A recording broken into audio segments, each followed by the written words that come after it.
Olá, tudo jóia? Tudo bem? Graças a Deus que nós mais uma vez estamos tendo a bênção de estar ministrando, compartilhando a palavra de Deus, de estar compartilhando aquilo que Deus tem para nós, e estar ministrando a palavra. Isso é uma honra, é uma bênção, e ao mesmo tempo nos gera temor ao coração, porque nós estamos tratando e lidando com a palavra de Deus. E nós queremos compartilhar aquilo que Deus tem para nós, para compartilhar através dessa ministração. E eu queria começar esse momento aqui, falando uma coisa aqui, que talvez pareça que não vai ter muito a ver com aquilo que a gente vai tratar, mas vocês vão perceber que no longo da ministração, a coisa se conecta assim com aquilo que eu vou falar hoje.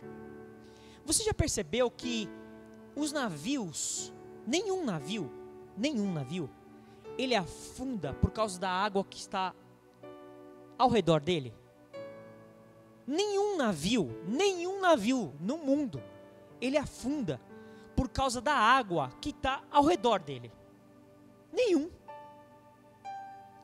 Um navio, ele só afunda por causa da água que está dentro dele.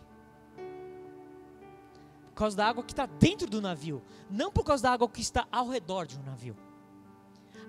Ele pode estar no meio da imensidão de um mar tremendo, que você olha para todos os lados e não consegue ver terra, só água, mas a água que está fora não é capaz de afundar um navio. Mas se aquela água porventura entrar para o navio, por exemplo, começa a vir uma tempestade, ondas muito fortes, e começam a agitar aquele navio, e a onda traz água para dentro do navio, a chuva começa a encher muito o navio, e aquela água começa a entrar no navio, e aquela água sim pode afundar o navio.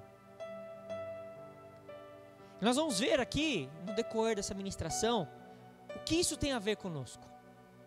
O que isso tem a ver com a nossa vida? Essa metáfora que eu acabei de dizer aqui. O que isso tem a ver?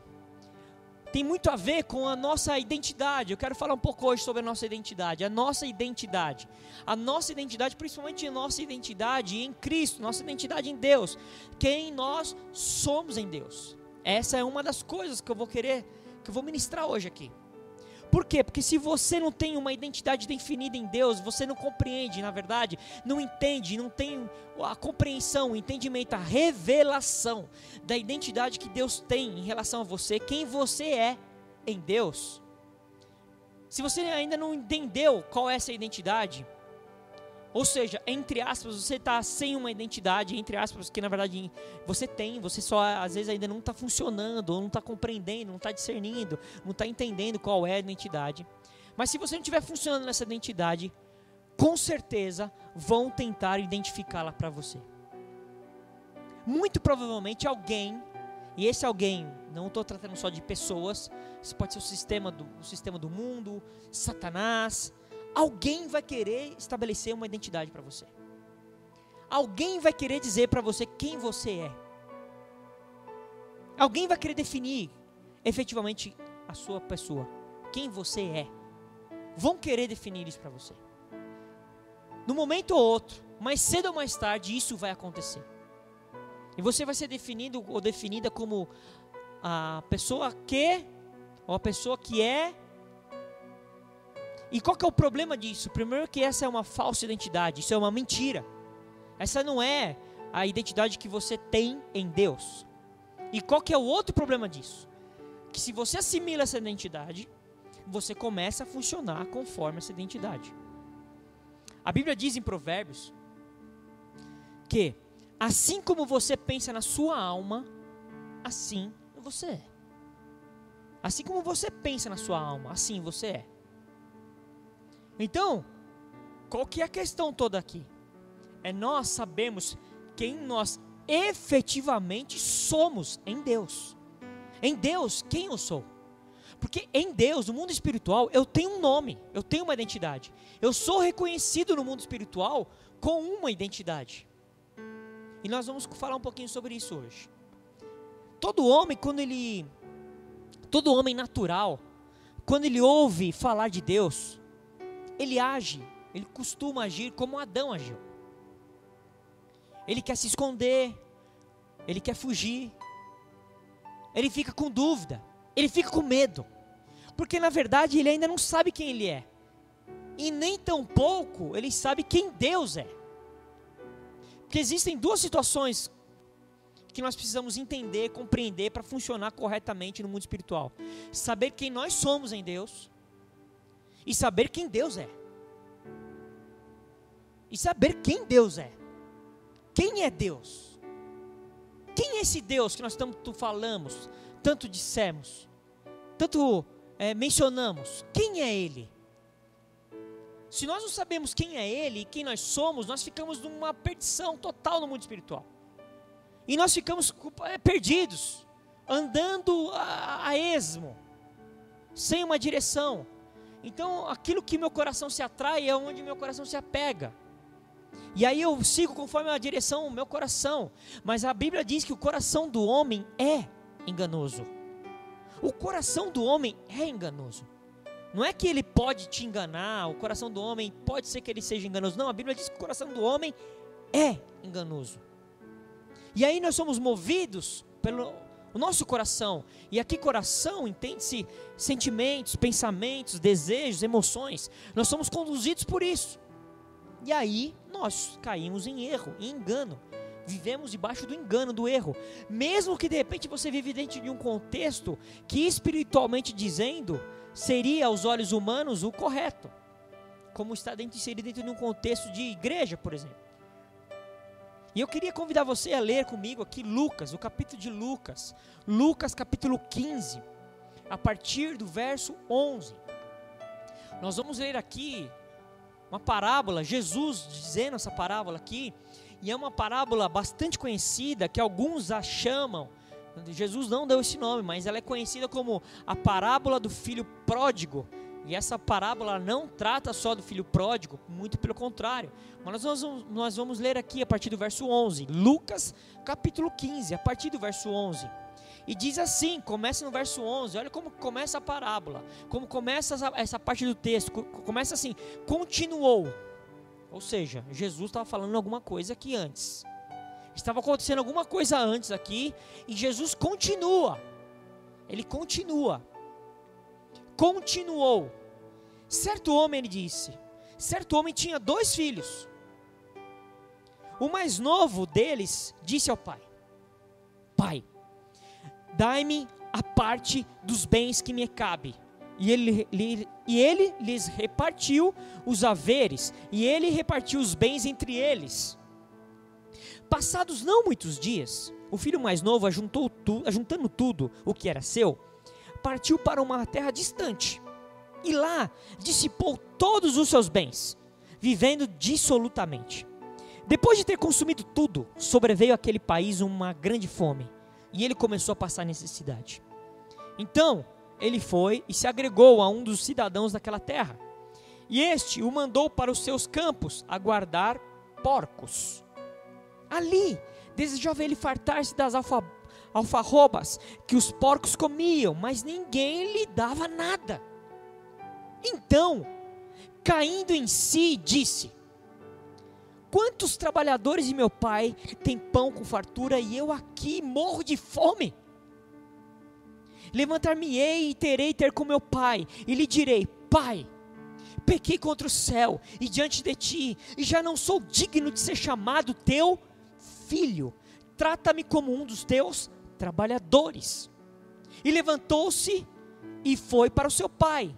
Vinha ele ainda longe, quando seu pai o avistou, e compadecido dele, correndo, o abraçou e beijou. E o filho lhe disse: Pai, pequei contra o céu e diante de ti, já não sou digno de ser chamado teu filho. O pai, porém, disse aos seus servos: Trazei depressa a melhor roupa, vestiu, ponde-lhe um anel no dedo e sandálias nos pés. Trazei também e matai o novilho cevado, comamos e regozijemo-nos, porque este meu filho estava morto e reviveu, e estava perdido e foi achado. E começaram a regozijar-se. Ora, verso 25. O filho mais velho estivera no campo, e quando voltava, ao aproximar-se da casa, ouviu a música e as danças. chamou um dos criados e perguntou-lhe: que era aquilo? E ele informou: veio teu irmão e teu pai mandou matar o novilho cevado, porque o recuperou com saúde. Ele se indignou e não queria entrar. Saindo, porém, o pai procurava aconselhá-lo.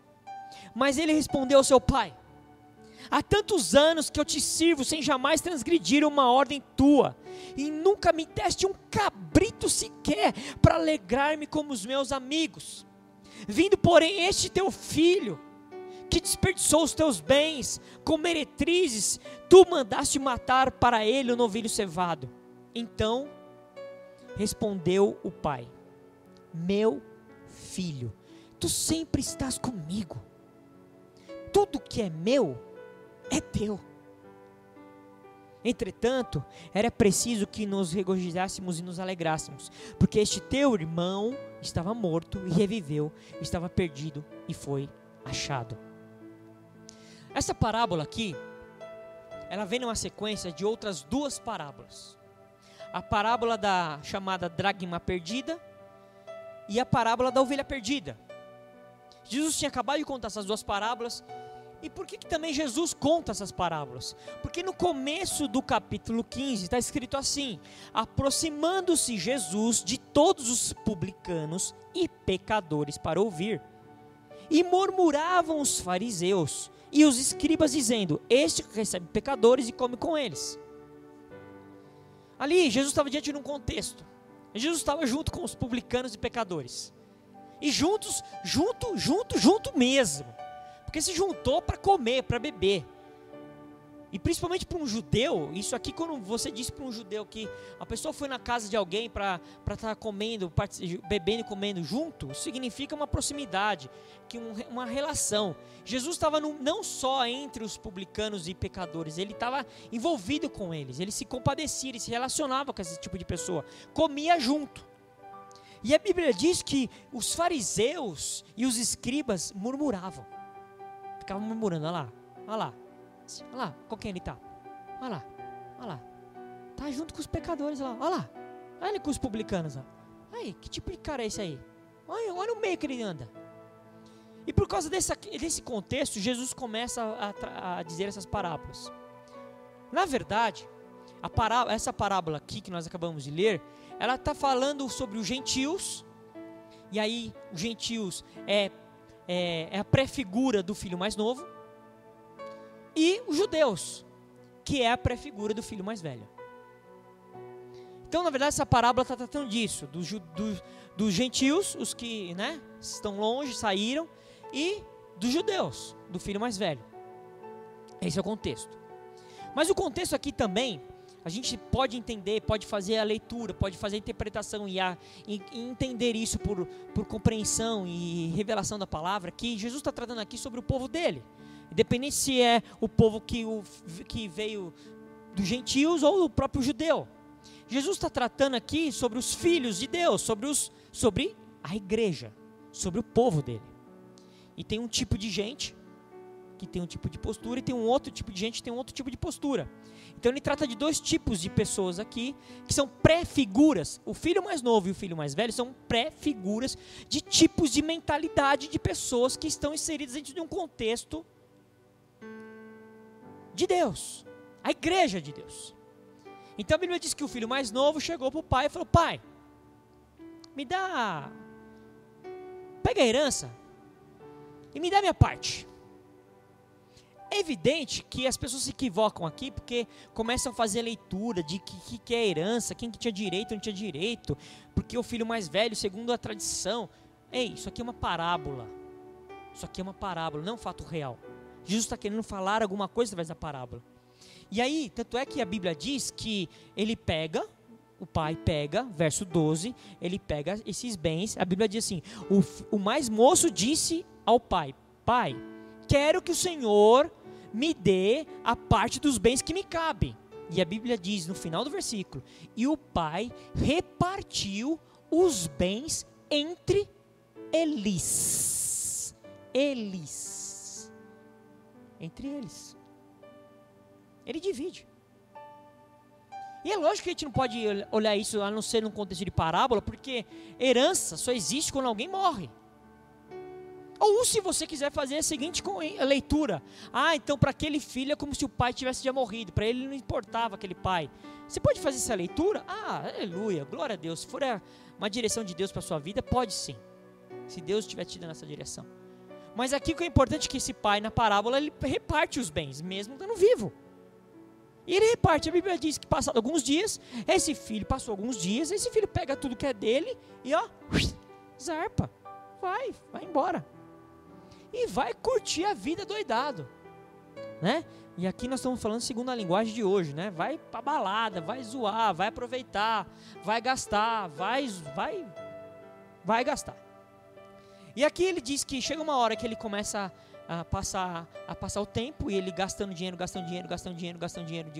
dinheiro vai indo, começa a ter uma dificuldade ali num lugar, o dinheiro acaba, e ele procura um cara ali da região, quer dizer, uma região distante. A Bíblia diz que é uma região distante. A pré-figura da região distante aqui é que não era de um contexto de Deus, da igreja de Deus, ou seja, ele vai procurar ajuda lá no mundo, entre aqueles que não são de Deus. E a Bíblia diz que ele procura um cidadão naquele lugar, e aquele cidadão, vai para um campo meu ali, vai cuidar de porco. E é lógico, se você quiser fazer leitura, segundo uma leitura bem tradicional, judaica, você fala assim, olha, o negócio é tão extremo, porque os judeus não lidavam com os porcos, porque o porco era um animal impuro para o judeu, e blá, blá, blá. Mas aqui na verdade Jesus está querendo mostrar que é parábola aqui, que o negócio foi para o fundo do poço. E lá naquela situação extrema, ele vendo que os porcos comiam, ele passando fome, ele com fome, ele deseja comer a comida dos porcos. A situação estava tão extrema que ele olha e ele não tem nada para comer. E ele vê o porco comendo, e ele deseja comer a comida do porco. Aí a Bíblia diz que ele caindo ele em si, ele fala, opa, lá na casa do meu pai, olha o verso 17, então caindo em si disse, quantos trabalhadores de meu pai têm pão com fartura e eu aqui morro de fome? Ou seja, ele cai em si, fala, olha onde eu estou, olha a meleca que eu fui me meter, olha a dificuldade que eu estou passando. Enquanto que lá na casa do meu pai, muitos trabalhadores têm pão com fartura, e eu aqui estou morrendo de fome. Esse filho aí, mais novo, que saiu, e quando ele quis voltar, ele pretendia restabelecer o relacionamento dele com o pai através da troca. Por que ele pensa? Olha o que ele pensa aqui. Levantar-me-ei e irei ter com meu pai, e lhe direi, pai, pequei contra o céu e diante de ti, já não sou digno de ser chamado de teu filho. Olha a identidade aqui. Olha a questão da identidade aqui. Olha a identidade dele já deturpada, a identidade dele já atingida pelo pecado, pelo mal, pelo mundo.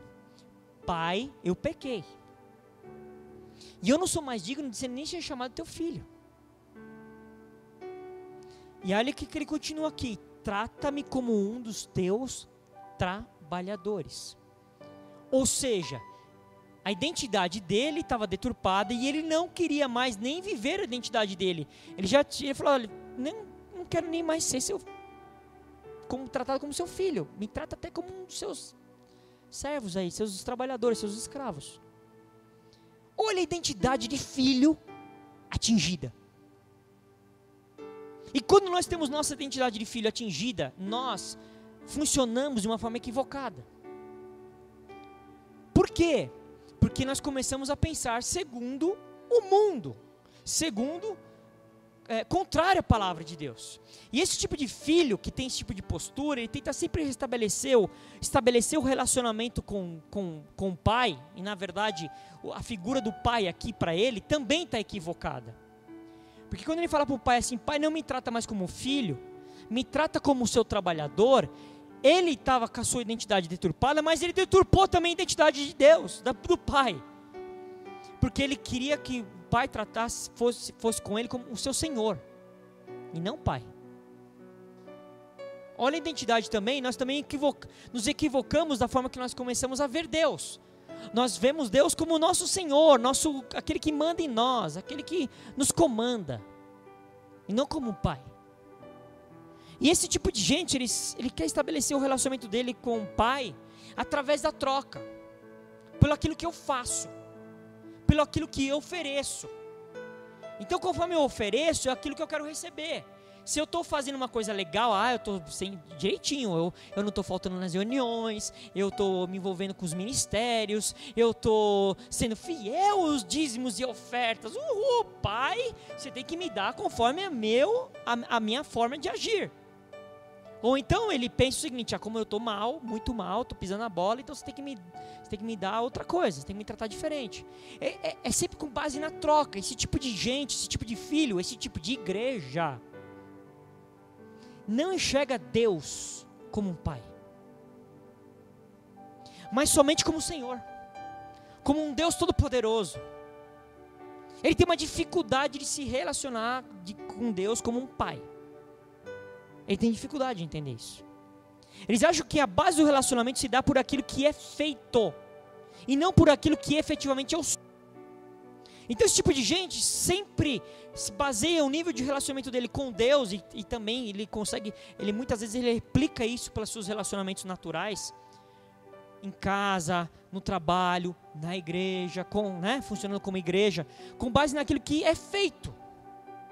Então, esse tipo de gente também tem uma coisa que às vezes alcança muito esse tipo de gente, uma tal de justiça própria. Então quando ele está funcionando lá em cima, ele acha que está fazendo tudo direitinho, tudo certo, ele exige que tenha justiça própria, ele não concorda com algumas coisas, com algumas posturas, ele quer condenar, porque ele sempre se coloca numa situação superior, porque a justiça própria faz isso, nos coloca numa situação superior ao outro. Só que a Bíblia diz que nós devemos nos considerar inferiores aos demais. Então esse tipo de gente sempre se relaciona. Então se as coisas estão indo bem, eu vou bem. Mas se as coisas estão indo mal, aos olhos naturais, eu vou mal também. Em casa não está tão legal não, o negócio está pegando lá. Então você pode perceber que já começa a vacilar no compromisso com os irmãos, compromisso com a igreja. Rapaz, meus negócios estão indo bem não, eu perdi meu emprego. Sabe, esse negócio de ficar fiel aí, não sei se é bem assim não. Aí ele começa já a vacilar no seu compromisso, já começa a não ficar tão firme. Diminui a oração, diminui a busca, diminui a leitura da palavra, diminui a frequência na reunião dos irmãos. Porque é muito baseado naquilo que há de troca, e não por aquilo que ele efetivamente é em Deus. Porque esse tipo de igreja, esse tipo de filho, esse tipo de gente, não sabe quem efetivamente ele é ainda. Por isso vai querer fazer as coisas para agradar, para obter em troca algum benefício. Então por que ele faz uma coisa ele fica firme numa situação? Porque ele quer ganhar algum benefício. Por que ele começa a trabalhar mais lá? Porque na verdade ele quer ganhar uma promoção. Não é porque isso é que ele tem que ser feito. Mas eu vou trabalhar mais porque na verdade eu quero ganhar uma promoção. Mas por que o irmão está vindo firme aqui? Porque na verdade ele está interessado em se envolver aí no ministério, ele quer ganhar algum cargo. Mas por que ele está fazendo tal coisa? Porque ele quer ganhar uma vantagem. Então ele vai sempre querer agradar e obter algum benefício. Porém, eles estarão fazendo aquilo, eles não vão estar fazendo aquilo no qual eles foram designados por Deus para fazer, conforme a natureza deles, a identidade deles. Eles não funcionam segundo a identidade deles, eles funcionam segundo aquilo que é feito, e não por aquilo que eles são em Deus. Esse tipo de gente ainda não compreendeu efetivamente quem ele é em Deus. Ele entende que a água fora do navio não afunda o navio. O que afunda o navio é a água dentro do navio. Então, esse tipo de igreja, esse tipo de filho, ele tem esse tipo de problema. Só que quando é evidente que a Bíblia diz aqui que ele volta para o pai, e a Bíblia diz que o pai o vê de longe significa que o pai estava ali. Ele vê de longe, o pai não pergunta nada. O pai não questiona, o pai não julga. Aqui é a figura de Deus. Jesus nessa parábola aqui, o pai aqui é a figura de Deus. É a metáfora em relação a Deus. Ele diz que esse pai aqui, de longe, ele fala, ele vê e ele, compadecido dele, corre, abraça e beija. Por quê? Porque o pai quer sempre se relacionar com você. Não com base naquilo que você fez, mas por aquilo que você é. Ele não pergunta nada. Cadê o dinheiro? O que você fez com a herança? Você gastou aonde? Ele não pergunta nada. Porque ele viu ali, ele não viu um servo, ele não viu um trabalhador, ele não viu um escravo voltando, ele viu o filho dele. Era o filho dele voltando para casa. Era o filho dele voltando. Era o filho voltando, era o filho, era a filha voltando para casa. E ele, na hora que ele vê o filho, a Bíblia diz que ele corre, abraça e beija. Não questiona, não julga. Essa é a identidade do nosso Deus. Ele é nosso Pai. Quando nós estamos arrependidos, Ele não quer nem saber o que você fez. Se você se arrependeu, Ele vai te abraçar, te receber, te beijar, vai chamar os servos, fala, mata o novilho, pega uma sandália, põe uma capa nele, põe um anel, vamos celebrar, vamos nos alegrar, porque meu filho estava morto, e agora ele reviveu. Ele estava perdido, e foi achado. Ele é meu filho. A Bíblia diz que todo instante que esse pai sempre chama esse filho de filho. De filho, o meu filho, o meu filho, o meu filho. Nenhum momento ele fala, meu servo, minha serva. Não, o meu vizinho, o meu parente, não, meu filho. Deus, ele sempre vai falar na sua identidade. Deus sempre vai falar conosco através da nossa pessoa que nós somos em Deus, nele. Ele sempre vai falar conosco pelo nosso nome. Ele não vai chegar para você e falar assim, minha serva. Não, ele vai falar assim, minha filha. E vai te chamar pelo nome. É esse tipo de relação que Deus quer conosco. É disso que Deus espera. Mas esse tipo de gente também, esse tipo de filho, esse tipo de igreja, eles julgam que as coisas, quando as coisas estão bem, quando eles analisam, olham para fora e imaginam que as coisas estão bem, eles se afastam. Pode perceber. Nós podemos dar inúmeros exemplos. As pessoas quando estão beleza, falam, irmão, vamos lá na reunião lá. Dá uma disfarçada e ó, saída pela direita. Acho que você já assistiu esse desenho alguma vez, né? Se você não assistiu, dá um Google. Saída pela direita. Aí ele começa a aproveitar a vida, ele quer curtir a vida dele. Deus abençoa ele com uma casa na praia, aí final de semana assim, outro sim também, ele vai para a praia. Irmão, mas faz tempo que eu não vejo o irmão na reunião. É que Deus me abençoou e eu estou lá cuidando da bênção. Quando as coisas estão bem, ele se afasta. Olha o que ele fala, olha a forma que ele enxerga as coisas, olha a forma como ele enxerga o mundo espiritual, olha como a forma que ele enxerga o relacionamento dele com Deus. Ele fala assim, trata-me como um dos seus trabalhadores, e não como um filho. Esse tipo de filho, de igreja, sempre vai agir conforme suas necessidades e seus desejos. Ele sempre vai funcionar conforme aquilo que ele necessita e que ele deseja. E nunca em função do propósito de Deus. Ele somente reconhece que Deus é melhor do que o mundo no momento de desespero. Na hora que aperta o negócio mesmo, ele corre. Aí ele volta, ele aparece. Vai até para a vigília, né, para aqueles que fazem vigília, né, começa a se consagrar, começa a fazer jejum. Porque é só na hora que o negócio aperta, e ele não tem mais para onde correr. E ele olha e deseja comer a comida do porco, e nem a comida do porco ele pode mais comer, pode pegar. Aí ele lembra, mas tem Deus, né? Deus pode me salvar dessa. Esse tipo de gente aí, ele se movimenta para Deus, sempre para Deus o livrar, o abençoar, cuidar dele. Ele sempre se movimenta no mundo, no mundo espiritual, e no mundo espiritual aqui coloco até entre aspas, conforme sempre suas necessidades e seus desejos. Mas eu quero prosperar, então eu vou ficar firme. Sabe uma coisa, eu assisti um programa de televisão e disse que se eu der mais dinheiro vai dar certo. Deixa eu dar.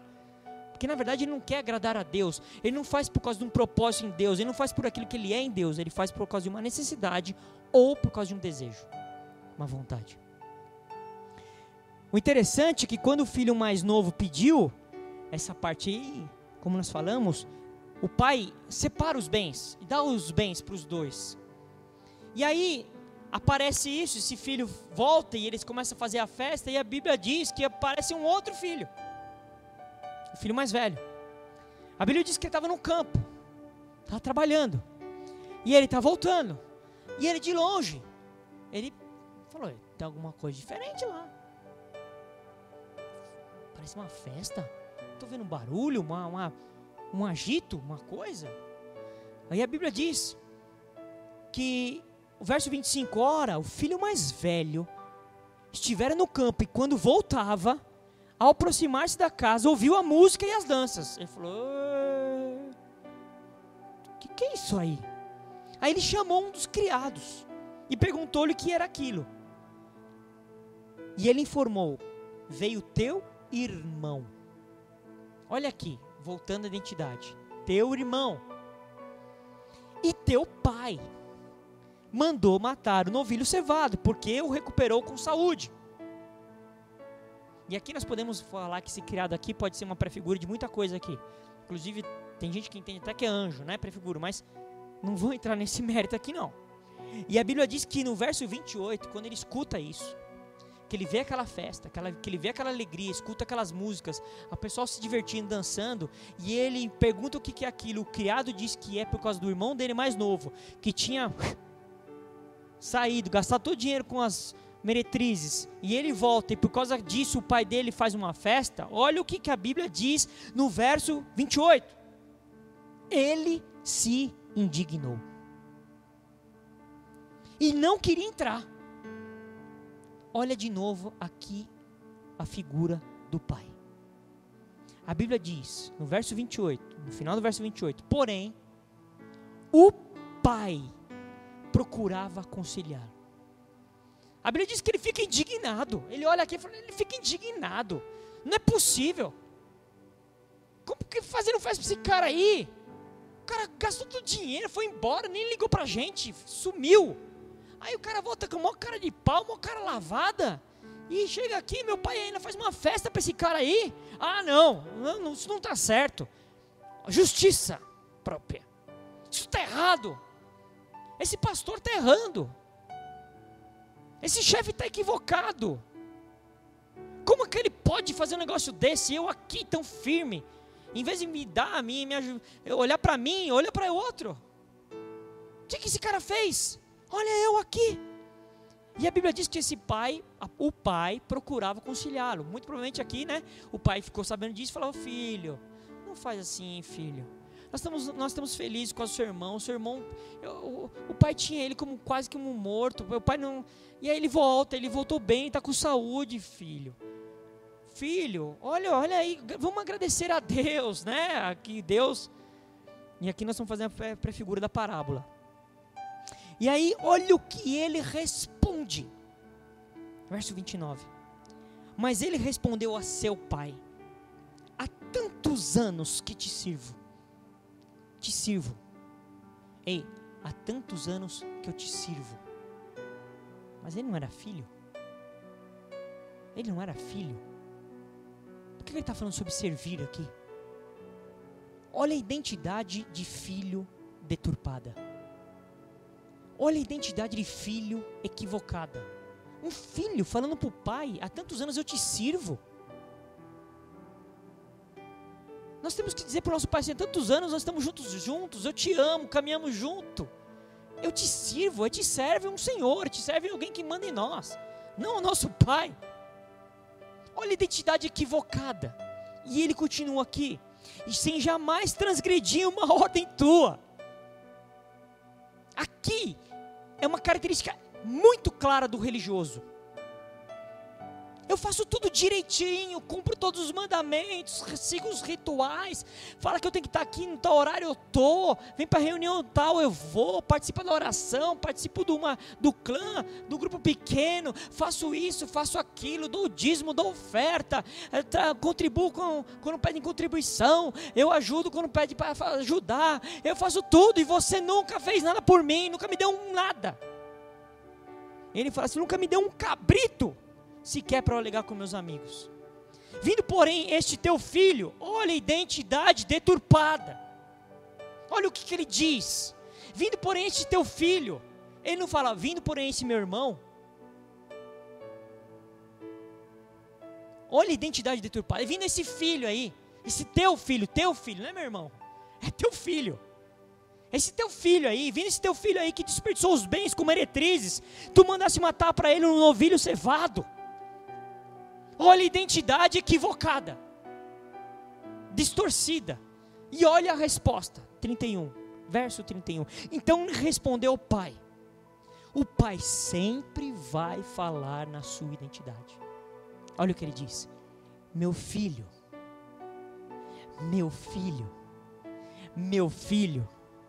tu sempre estás comigo. E tudo que é meu é teu. Uau! Deus sempre vai trazer a gente para o nosso lugar de filho.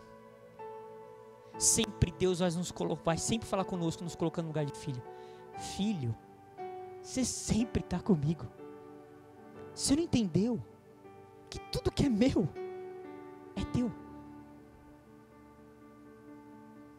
Filho, esse é teu lugar de filho. Você está comigo. E tudo que é meu é teu. O filho mais velho não entendeu isso. A religião, aqui nós estamos fazendo uma prefigura, sempre levando a prefigura para a igreja. A religião faz isso com a gente. Nós sempre achamos que nós temos que fazer muitos e muitos sacrifícios, coisas demasiadamente exageradas, para ver se Deus olha para a gente e dá um cabritinho sequer, para a gente fazer uma festinha. Quanto mais sacrifício, campanha de 7 semanas, jejum não sei dos quanto, jejum de Daniel de 21 dias, sobre o monte, irmão, faça o sacrifício tal, faz isso que quem sabe Deus vai olhar para esse sacrifício e vai ficar com uma peninha de você, e vai te dar alguma coisinha aí. Isso não é Deus. Deus não funciona com essa dinâmica. Isso é a dinâmica do homem. Essa é a dinâmica equivocada da religião. A religião quer fazer que a gente pense assim. Nós nem temos que ser o filho mais velho, que trata Deus com base na religião, nem como o filho mais novo, que é dissoluto, que está nem aí, sai para zoar mesmo, e não está nem aí com Deus, e quando está apertado, vai, Deus, me dá um negocinho aí. Os dois estavam equivocados. O único que não se equivoca aqui nesse processo, aqui nessa parábola, é Deus, é o Pai. Que sempre chama o filho de filho, o irmão de irmão, e diz quem que ele é e o que ele tem nele. Esse é Deus, esse é o nosso Deus. Ele sempre vai dizer quem você é e o que você tem nele. O que você tem nele por ser filho, não servo, não escravo, não trabalhador. O verso 32 termina aqui, o capítulo 15, dizendo: entretanto, era preciso que nós regozijássemos e nos alegrássemos, porque este teu irmão, ele podia ter falado assim, esse meu filho, não, olha ele botando a identidade no lugar. Esse teu irmão estava morto e reviveu, estava perdido e foi achado. Deus, ele vai sempre tratar a gente pela nossa identidade nele. Qual que é o problema? O problema é que nós muitas vezes vacilamos e não funcionamos conforme a nossa identidade. O que Deus espera da gente é sempre o relacionamento com Ele, com o Pai. Tanto o filho mais novo, ele foi até Ele, correu, abraçou, beijou, mandou colocar a sandália nova, colocou o anel no dedo, se relacionou, chamou para a festa, fez uma festa. Olha a relação, olha o relacionamento. Como filho mais velho, mesma coisa. Ele foi até ele, filho, não faz assim, filho, não é bem assim. Aí ele fala, olha aí, você nunca me deu nada. Não, filho, você está sempre com a gente, filho, vem aqui, vamos celebrar junto, vamos fazer essa festa junto. O filho mais velho estava acostumado com o trabalho, com o fazer, com os ritos eclesiásticos, com o campo. A Bíblia diz que ele estava lá no campo trabalhando. Mas ele não compreende, o filho mais velho, ele não compreende o ambiente de casa. Ele não compreende a alegria, ele não compreende a festa, a música, a dança, o ambiente interno de casa, de comunhão, de relacionamento. Ele não consegue desfrutar do relacionamento. O filho mais velho tem dificuldade. Ele não consegue compreender. Quando o pai está dando alguma coisa para ele, e ele não entende, ele pensa que aquilo é um serviço. E se ele não faz bem aquele serviço, ele vai ser rejeitado. E muitos agem como assim, antes que ele me rejeite, eu mesmo vou pular fora. Por quê? Porque a base de relacionamento dele é pelo aquilo que ele faz, pela religião. Se ele está apto de estar recebendo alguma coisa de Deus ou não. A igreja tem trocado o relacionamento com Deus pela religião. A religião é a forma que o diabo usa para deturpar a identidade da igreja, a identidade de filho. Isso é religião, é a forma que Satanás usa para deturpar a identidade da igreja, a identidade de filho. A religião sempre quer deturpar a identidade da igreja. Sempre, sempre, sempre, sempre. Tanto o filho que saiu como o filho que ficou não sabiam na verdade quem eles eram em Deus. E nem quem era o pai deles. Que para eles, o pai deles era um homem rico, um dono de propriedades, o senhor de muitas coisas. Isso também gera uma confusão de identidade. E aí, por causa dessa confusão de identidade, começa a ter uma disputa de maiores privilégios entre eles, entre esse tipo de filho. Aí esses filhos começam a ter, eles começam a se confrontar, eles começam a ter uma confusão, disputar privilégios em relação a Deus. Não, isso aqui não merece, porque isso aqui não fez. Não, isso aqui não sei das quantas, porque isso aqui, eles começam a ter dificuldade de relacionamento. E aí quando eu não me relaciono corretamente com Deus, com meu pai, pelo aquilo que eu sou como filho, eu também não consigo me relacionar bem com os demais, com os meus irmãos.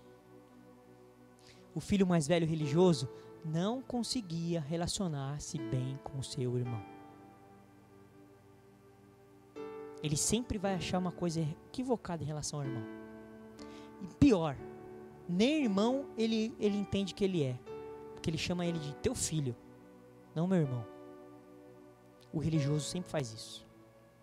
Mas aquela irmã ali, aquela irmã ali é uma vacilona e tá não sei o que, blá blá blá blá blá blá blá blá blá. Por que tudo isso ocorre? Por causa da imaturidade que há no meio da igreja ainda. E eu aprendi muitos anos atrás, e de vez em quando eu falo sobre isso, que toda imaturidade é uma prisão. Isso acontece por causa da imaturidade e da falsa identidade que está reinando no meio do povo. É lógico que não estou falando que todo mundo está nessa situação, você me compreende, é uma ministração. Sabe, teve uma certa vez que Jesus, ele estava com os discípulos, e ele tratou também sobre a identidade. Abra comigo lá em Mateus capítulo 16. Mateus capítulo 16 a partir do verso 13. Mateus 16 a partir do verso 13. Mateus 16 a partir do verso 13, também é um texto conhecido. Está escrito assim: Indo Jesus para os lados de Cesareia de Filipe, perguntou aos seus discípulos: quem diz o povo ser o filho do homem? Jesus pergunta para eles. E eles responderam: uns dizem João Batista, outros Elias, outros Jeremias ou algum dos profetas. Mas vós, continuou ele, quem dizeis que eu sou? Respondendo Simão Pedro disse: Tu és o Cristo, o Filho do Deus vivo. Então Jesus lhe afirmou: Bem-aventurado és, Simão Bar-Jonas, porque não foi carne e sangue que tu revelaram, mas meu Pai que estás nos céus. Verso 18. Também eu te digo que tu és Pedro, e sobre esta pedra edificarei a minha igreja, e as portas do inferno não prevalecerão contra ela. Dar-te-ei as chaves do reino dos céus. O que ligares na terra será ligado nos céus, e o que desligares na terra terá sido desligado nos céus. Uau! Uau! Uau! Jesus aqui tem um momento aqui muito forte com os discípulos, em especial aqui nessa situação com Pedro. Jesus pergunta para eles ali, e aqui Jesus está tratando da identidade. Jesus está tratando da identidade em relação a ele. Ele queria saber o que se as pessoas estavam entendendo quem ele era, qual que era a identidade dele. E ele pergunta assim: quem dizem por aí quem é o filho do homem? Presta atenção, ele não fala sobre eu. Eu não estou falando sobre mim especificamente. Ele fala sobre filho do homem. Nós vamos falar sobre isso já. Aí eles começam a responder: uns falam que você é João Batista, outros falam que você é Jeremias, outros falam que você é Elias, outros falam que você é um profeta, um dos profetas. Mas ele perguntou: mas e para vocês? Quem eu sou? Aí aparece Simão Pedro. A Bíblia diz que ele aparece e diz: tu és o Cristo, o Filho do Deus vivo. Uau! Identidade. Ele falou: tu és o Senhor dos senhores, tu és o Rei dos reis, porque Jesus é também. Mas ele vai e diz exatamente a identidade dele: tu és o Cristo, tu és o Messias, tu és o Filho do Deus vivo. Uau! Quando Pedro entende a revelação, compreende quem efetivamente Jesus era, olha a resposta de Jesus. Então Jesus lhe afirmou: bem-aventurado. E ele fala: você é bem-aventurado. E ele fala o nome dele: Simão Bar-Jonas. Que era o nome dele de batismo. O nome dele de batismo, né? Modo de dizer, porque na época não existia, não se batizava, né, ainda, né? Mas era o nome dele, Simão Bar-Jonas. Mas olha o que Jesus fala, como ele acerta, ele compreende, ele entende a revelação de quem era Jesus. Jesus, na relação com ele, fala com ele em relação à identidade dele. Olha o que ele diz: também te digo que tu és Pedro. Por que ele não falou tu és Simão Bar-Jonas? Ele fala qual é a identidade dele: tu és Pedro. Tu és Pedro. Quando nós estamos entendendo e fluindo em relação a compreender aquilo a quem Deus é, Deus fala conosco pela nossa identidade: tu és Pedro. E aí ele continua: e sobre esta pedra edificarei a minha igreja, e as portas do inferno não prevalecerão contra ela.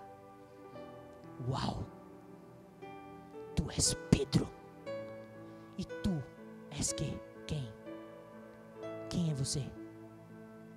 Quem é você em Deus? Quem é você em Deus?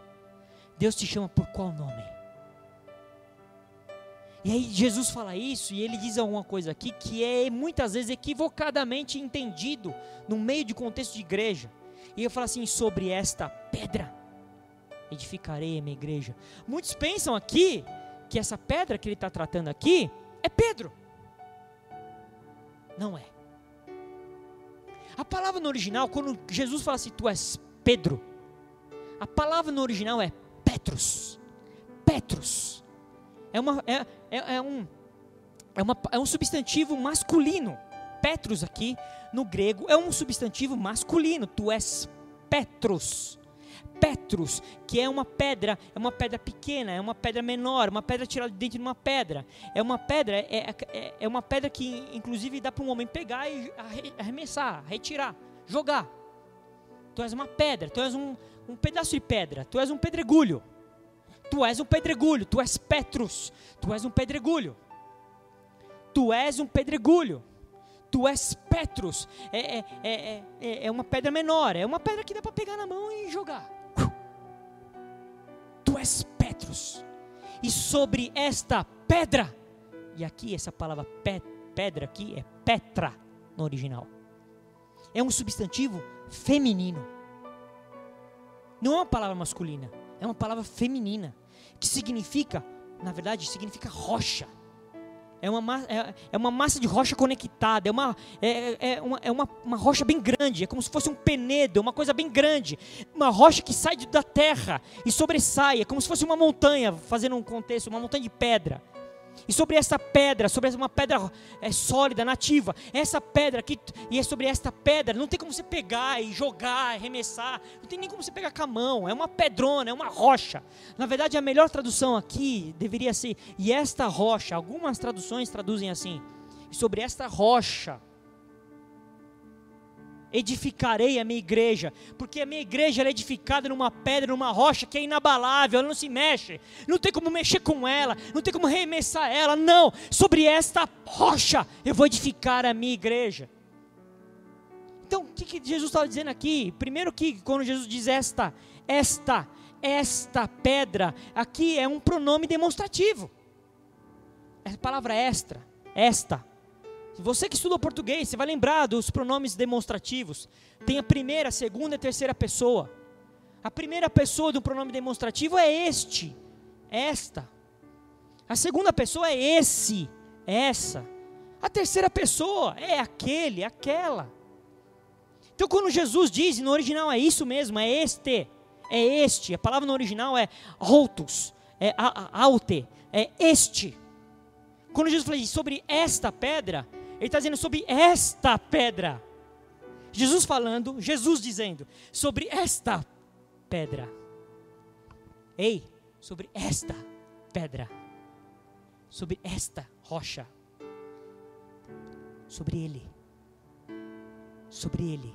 Porque se fosse sobre Pedro, ele falava assim, sobre essa pedra. Sobre essa. Porque este pronome é a primeira pessoa. Quando a gente fala este, é aqui. Este, aqui. Esse é ali, a segunda pessoa. E aquele é lá. Certo?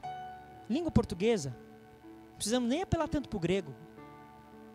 Língua portuguesa. Este, esse, aquele. Primeira, segunda, terceira pessoa. Jesus fala esta pedra. Sobre esta revelação, Pedro, que você disse. Sobre esta revelação que tu disseste. Tu és o Cristo, o Filho de Deus vivo. Sobre essa revelação, sobre isso, porque eu sou a rocha. Olha a identidade. Ele fala sobre a identidade de Pedro e sobre aquilo que ele é. E sobre, olha como que é importante, sobre essa identidade, a rocha é que a igreja dele vai ser edificada. Então se eu não compreendo quem ele é, como edificarei a igreja? E mais, ele fala que eu vou edificar a minha igreja e as portas do inferno não prevalecerão sobre ela. Se eu não entendo a identidade dele e a minha, eu não consigo edificar a igreja. E as portas do inferno prevalecem. Por isso eu preciso entender definitivamente, de uma vez por todas, quem eu sou em Deus e quem Ele é. Para que eu possa edificar a igreja. E com isso, as portas do inferno não prevalecem. Quando Jesus diz assim, quem é o Filho do Homem? Essa passagem aqui, primeiro que quando Jesus fala conversando com Pedro aqui, que edificarei a minha igreja, somente aqui, nesse texto, e no capítulo 18 de Mateus, que trata sobre igreja aqui, nos evangelhos. Depois só nas cartas. Em nenhum outro momento ele fala sobre igreja, ele só trata sobre igreja aqui. Jesus só trata aqui. E por que ele pergunta quem és o Filho do Homem? Quem diz que é o Filho do Homem? Ele podia perguntar tanta coisa. Quem que é o príncipe da paz? Quem diz quem é? O maravilhoso conselheiro. A raiz de Davi. Não, ele pergunta quem diz que é o Filho do Homem? Porque essa expressão Filho do Homem aparece no livro de Daniel. Lá no livro de Daniel, profeta Daniel, no capítulo 7, no verso 13, vamos ler, Daniel, Daniel 7, verso 13.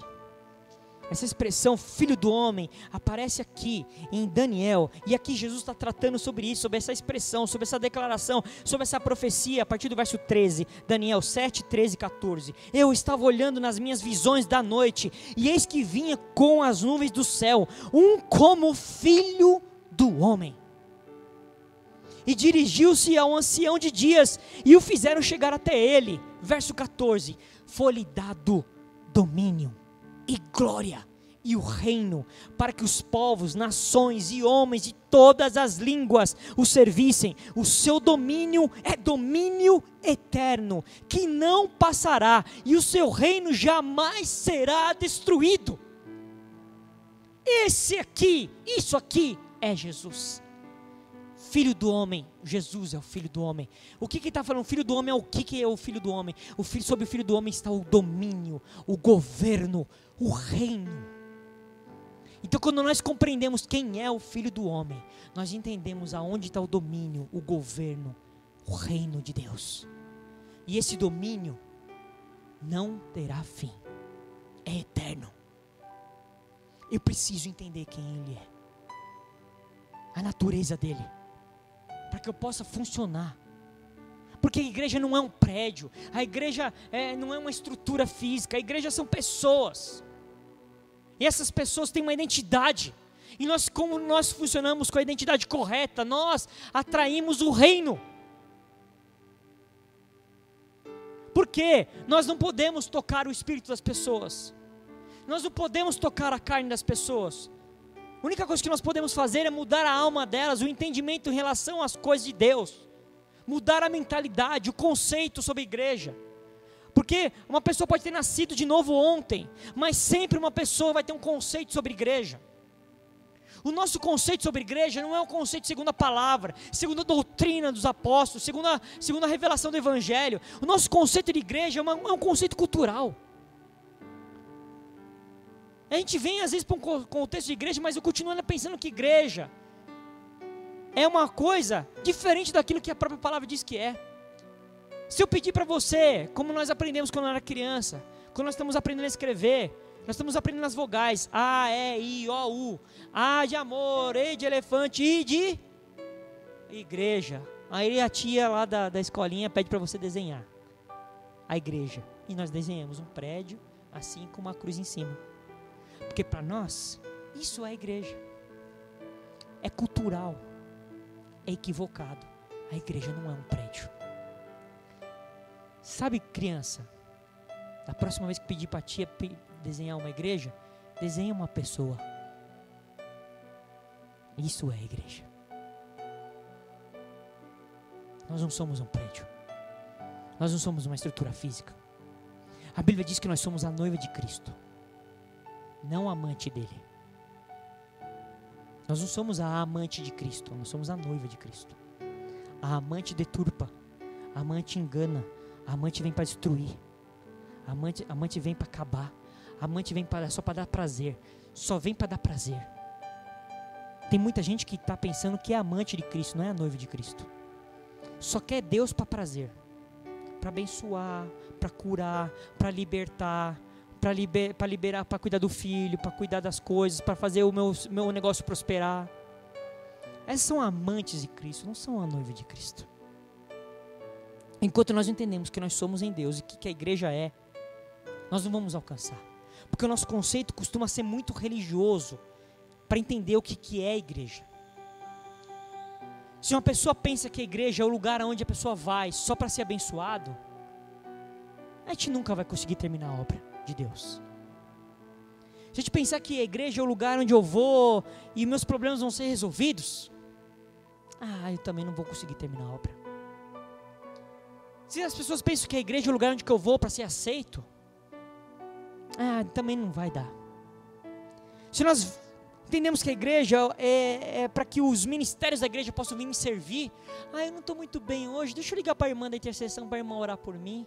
Eu não sei, pastor, o que eu faço? Ou então, eu não estou afim de educar meus filhos não, vou levar para a escolinha dominical ou para a salinha das crianças, a tia lá ensina a palavra, eu ensinar não. Se enquanto eu estiver pensando que igreja é isso, a gente nunca vai entender, nunca vai funcionar, nunca vai compreender. A igreja é algo vivo, é algo direcionado, é algo que não é estático. A igreja é a própria noiva, com a sua identidade restaurada. E a religião é uma mente preparada, deturpada, com uma estrutura mental equivocada, que as pessoas pensam que a igreja é uma coisa que não tem nada a ver com Deus, e por causa disso nós não conseguimos prosperar, avançar e crescer como igreja. Prova disso? A pandemia. Cadê a igreja? Real, efetiva, viva, voraz, cheia de vida. Está onde? Escondida nas cavernas das redes sociais? É nesse lugar que a igreja está? Isso não é igreja. O que Deus quer fazer é definir efetivamente o ser humano. Porque um ser humano redefinido em Deus, esse sim faz a diferença. E nós podemos passar muito tempo fazendo, mas nunca vamos alcançar, porque o que Deus espera é que nós funcionamos com aquilo que nós somos, não por aquilo que nós fazemos.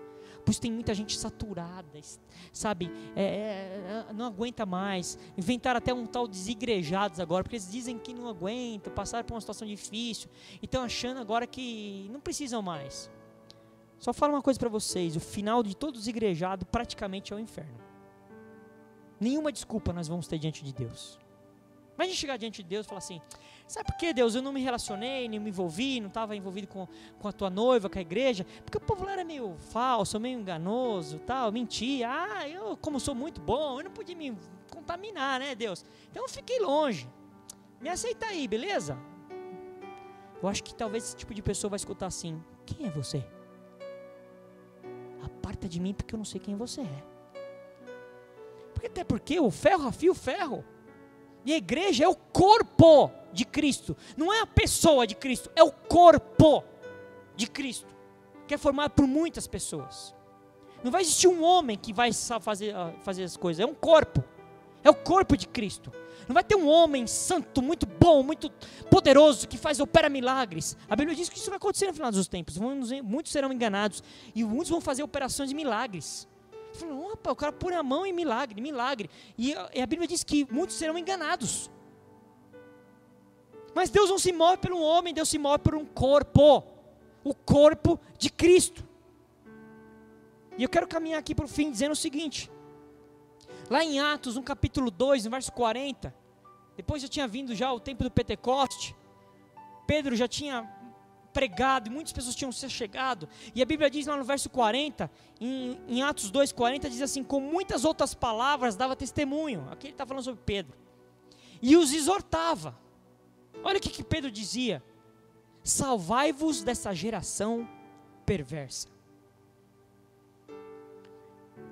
Pedro, ministrando para aquelas pessoas que tinham se chegado, novos convertidos, pessoas que tinham ouvido a ministração do Evangelho, ouvido sobre Jesus, e a Bíblia diz que muitos aceitaram a Jesus, muitos se chegaram, e ele chega para aquele povo e fala assim, olha, ele exorta, ele chama atenção, ele exorta, e ele diz o seguinte, salvai-vos desta geração perversa. A palavra perversa aqui no original, a palavra perversa no original é a palavra escólios. Escólios. Que a medicina tomou essa palavra, ela toma essa palavra para balizar aquela doença que ela é escoliose. Escoliose é uma doença que existe na coluna vertebral. Escoliose deixa a pessoa torta. A escoliose faz isso, deixa a pessoa torta. Escólios, perversa. Essa palavra perversa no original é a palavra escólios. Daí vem escoliose.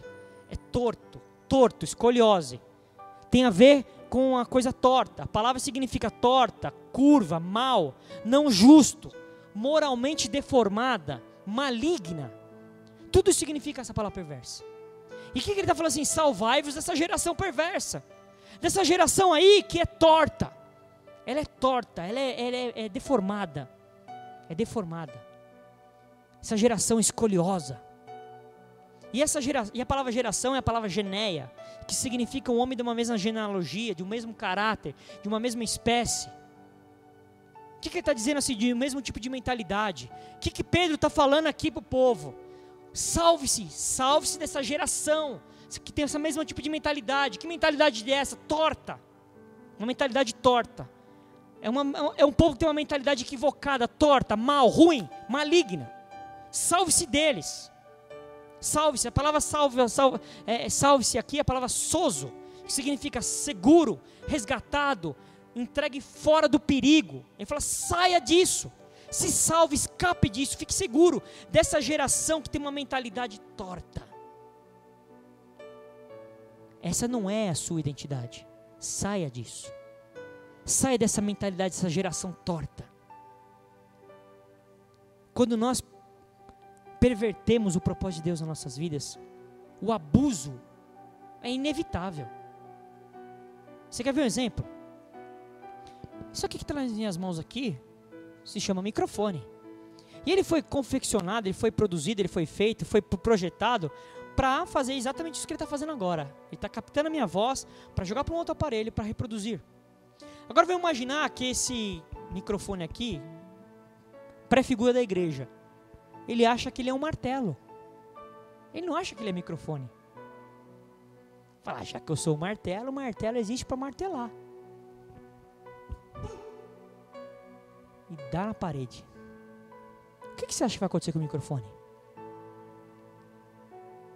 Vai arrebentar. Porque ele não está funcionando segundo a identidade dele. Sempre quando nós pervertemos nossa identidade, o abuso vai ser inevitável. Se você não sabe para que a igreja é, o que a igreja é, nós estamos abusando dela. Nós estamos abusando da igreja, usurpando da igreja.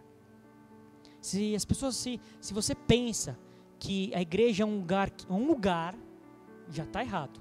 Mas se você pensa que é um lugar que eu vou, que eu canto umas 2, 3 músicas, escuto uma mensagem ali, dou uma gorjeta para o pregador e vou embora e vou lá para me sentir um pouco melhor, um pouco de paz, você está abusando da igreja. Até porque Deus não é um Deus que quer que nós fiquemos visitando a igreja, porque nós somos a própria igreja. E o próprio Deus, Ele quer fazer morada. Então, eu termino aqui dizendo, não deturpe a sua identidade. A água fora do navio não afunda o navio. Agora a água dentro do navio, de uma forma equivocada, afunda o navio. A sua identidade equivocada afunda você. Que você possa estar entendendo quem você é em Deus, quem Deus é e quem nós somos como igreja. Em nome de Jesus. Amém.